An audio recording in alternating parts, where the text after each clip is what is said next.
Yes, and unfortunately, 4 people who they treated here have died. Imagine what this was like last night when the smoke cleared and they started bringing patients in.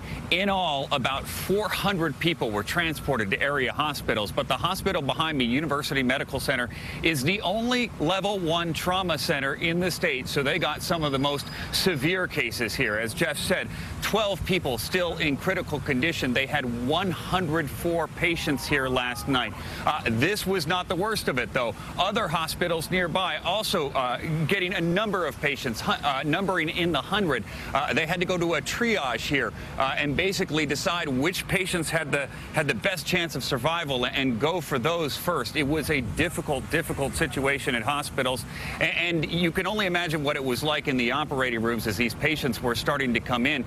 Even hours after the shooting had taken place, there were reports that paramedics were still finding victims in hiding. And paramedics weren't the only ones bringing people to the hospital. It was civilians, residents, people bringing people in trucks in their own cars, the front seat of their own car. One woman I heard took a bleeding victim here. So you can imagine what that was like. And then, of course, all the trauma and all the surgeries in this hospital and others, they need blood. So they are calling for people here in the Vegas area to donate blood today.